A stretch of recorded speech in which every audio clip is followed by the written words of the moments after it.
한 주간도 잘 지내십니까? 오늘 또 휴일이라 또 쉬신 분들도 많이 있으시겠습니다. 우리 같이 함께 기도하시고 하나님 말씀 같이 함께 보겠습니다.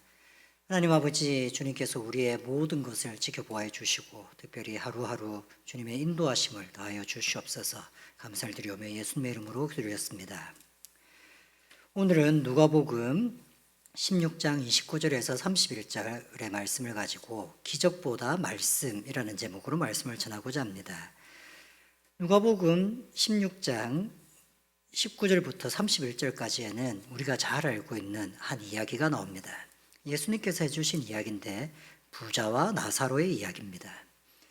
이 이야기의 제목을 아시다시피 부자는 이름이 없는 부자이고 나사로는 거지인데 이름이 있는 거지입니다. 그래서 사람들은 이 거지가 실존 인물은 아니었을 거라고 생각합니다. 예수님께서 예화를 드시거나 아니면 어떤 비유를 얘기하실 때에 실명을 사용하신 적은 없습니다. 오직 이 이야기에서만 실명이 사용하십니다.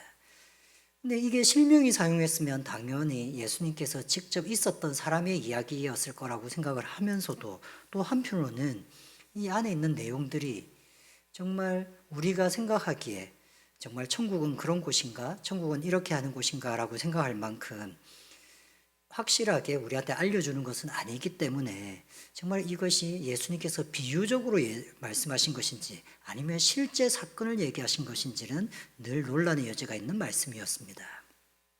내용은 성경 말씀은 간단합니다. 어떤 한 부자가 있었습니다. 날마다 좋은 옷을 입고 호화로운 음식을 먹었습니다. 그리고 그 부자들, 지금은 그렇지 않지만 그 당시에 부자들 집 앞에는 거지들이 모여 있습니다. 그래서 부자가 들락날락 할 때에 그에게 손을 벌리면서 은혜를 받기를 원하는 것이죠. 이 부잣집에도 나사로라고 하는 거지가 있었습니다. 그래서 그 부잣집에 잔치가 있으면 그 집에서 주는 음식을 먹고 살기도 하고 또 운 좋으면 호의를 베푸는 것을 받기도 하고 이렇게 살았던 사람이 있습니다. 이 둘이 이제 죽게 된 것입니다. 그래서 부자도 죽어서 하나님 앞에 서게 되고 거지 나사로도 죽어서 하나님 앞에 서게 됩니다.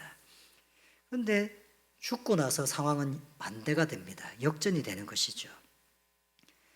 부자는 하나님 앞에서 심판의 지옥불에 들어갈 위치가 되어버렸습니다. 그러나 거지 나사로는 이스라엘의 조상인 아브라함의 품에 안겨 있다라고 표현하고 있습니다. 그래서 저 멀리 지옥불에 들어가서 고통 가운데 있는 부자가 자기 집 앞에 있던 거지가 아주 행복하게 아브라함 품에 안겨 있는 것을 보고는 아브라함에게 말을 겁니다. 아브라함에게 말을 걸면서 뭐라고 말을 걸냐면 제가 살아생전에 그 거지 나사로한테 해줬던 대로 내가 은혜도 베풀고 먹을 것도 주고 내가 호의를 베풀었으니까 지금 이 하늘나라에서도 거지 나사로를 통해서 나한테 호의를 좀 베풀어 달라고. 그 호의도 대단한 호의는 아니었습니다. 너무 불이 타는 것 같고 힘들었기 때문에 새끼손가락에다 물을 좀 찍어서 내 입에다가 물을 좀 대달라는 것이었습니다. 아마 그 부자의 생각에는 자기가 나사로한테 베푼 호의에 비하면 지금 나사로가 자기한테 베풀어야 될 호의는 아무것도 아니라고 생각했을 겁니다. 그래서 이 정도는 당연히 해줄 수 있을 것이라고 생각을 했을 겁니다. 나사로의 입장은 나오지 않습니다. 아브라함이 여기에 거절을 합니다. 아브라함이 한마디로 거절하는 것은 이것입니다. 너는 살아생전에 행복하게 살았으니까 그걸로 만족해야 된다. 그러나 이 아이는 나사로는 어려운 가운데서 주님을 붙잡고 살았다고 생각되는데 이 나사로는 고생했기 때문에 살아서 고생했기 때문에 죽어서 행복하게 누리는 것은 너무 당연하다. 그러니 너는 거기에서 고난을 당해야 된다. 이렇게 얘기합니다. 그러자 자신은 어쩔 수 없었던 사람이지만 아직 죽지 않고 있는 자신의 형제들을 생각하게 됩니다. 이런 모습을 보면 이 부자는 그렇게 나쁜 사람처럼 보이지는 않습니다. 정말 나쁜 사람은 아니었을 것 같고 정말 이웃을 잘 보살피고 있고 또 자기 가족들도 잘 챙기는 책임감 있고 할 일을 다했던 의무감을 가진 사람이었던 것 같습니다. 그는 죽어서도 자신의 형제들을 생각합니다. 그래서 그는 아브라함한테 이렇게 요청을 합니다. 27절, 28절입니다. 이르되 그러면 아버지여 구하노니 나사로를 내 아버지의 집에 보내소서. 내 형제 5이 있으니 그들에게 증언하여 하여 그들로 이 고통받는 곳에 오지 않게 하소서. 자기가 그 고통을 겪어보니 이것은 정말 이 땅에서 어떻게 살았는지하고 상관없이 정말 이 지옥은 오지 말아야 되겠다라고 생각을 했습니다. 그래서 자신은 이미 끝났다고 생각하지만 자신의 형제들만큼은 여기서 오게 해서는 안 되겠다고 결심을 하고는 아브라함에게 요청을 합니다. 내가 살아생전에 몰라서 그렇게 살았습니다. 그러니 이제는 우리 형제들에게 알려주십시오. 내 5 동생이 있는데 이 5 형제에게 알려주시기를 바랍니다. 참 좋은 요청이지 않습니까? 이기적이지도 않고 정말로 다른 사람의 구원을 위해서 요청하는 것. 이 당연한 요청, 첫 번째 요청도 이 부자는 당연하다고 생각했지만 그것은 거절합니다. 2번째 요청은 너무 좋은 것이기 때문에 아브라함이 당연히 받아줄 것이라고 생각했지만 아브라함이 이 요청에 대해서도 거절합니다.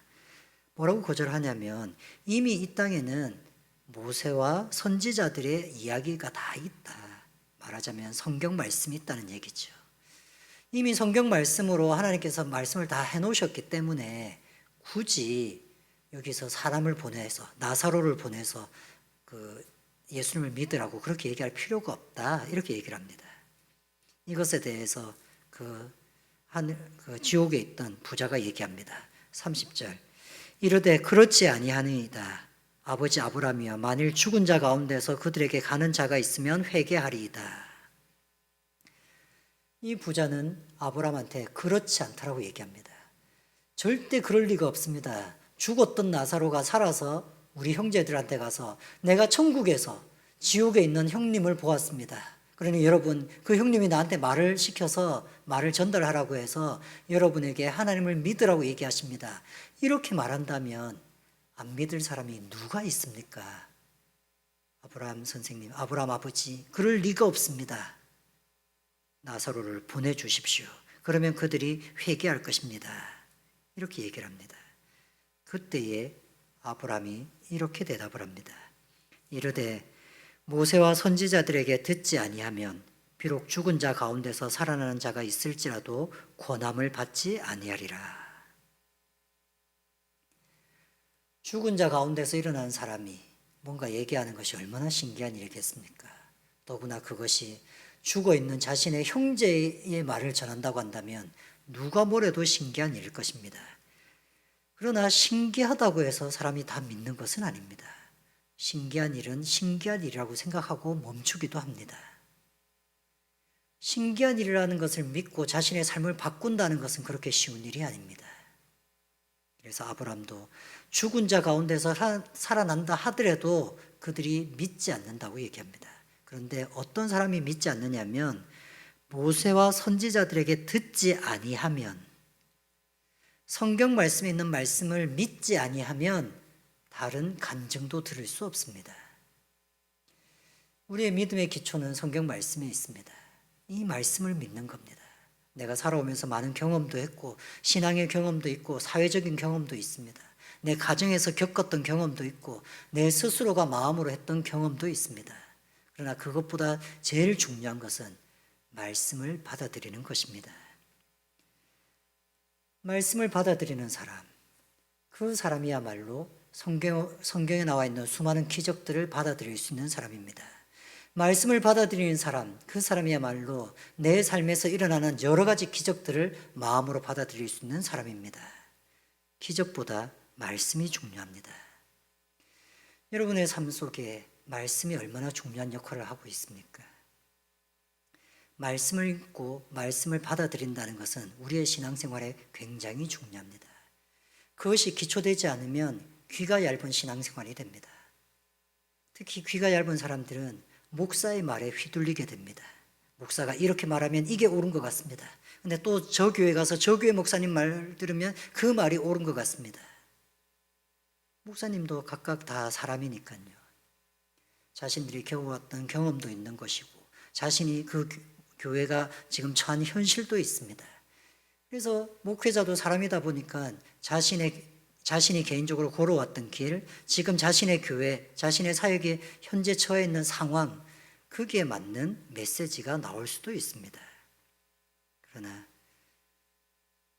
말씀이 중심이 되고 말씀이 제일 우선적이 된다면 어떤 목회자들하고 상관없이 그 말씀의 우선에 말씀을 믿는 것이 우선이 되어서 모든 것을 받아들일 수 있습니다. 지옥에 가 있던 그 부자는 기적만 있으면 하나님을 믿을 것이라고 생각을 했습니다. 그런데 성경은 기적보다 이미 기록되어 있는 성경 말씀이 훨씬 더 중요하다고, 그 말씀을 읽고 그 말씀을 받아들이는 것이 훨씬 더 본질적인 것이라고 말씀하고 있는 것입니다. 여러분, 성경 읽기를 어떻게 생각하십니까? 우리 오늘날의 성도들은 대부분의 성경 읽기가 약간은 숙제 같습니다. 매일매일 읽어야 하긴 하겠는데 그 읽을 때마다 좋다거나 이런 느낌이 있다면 그게 어려운 일은 아니겠지만 마치 숙제처럼 해야 되는 일처럼 되는 것이 성경 읽기일 때가 있습니다. 그래서 이 성경 읽기는 너무 흔하게 할 수 있지만, 그냥 간단하게 할 수 있지만 그 간단한 행위를 우리는 쉽게 놓쳐버리게 되는 것이죠.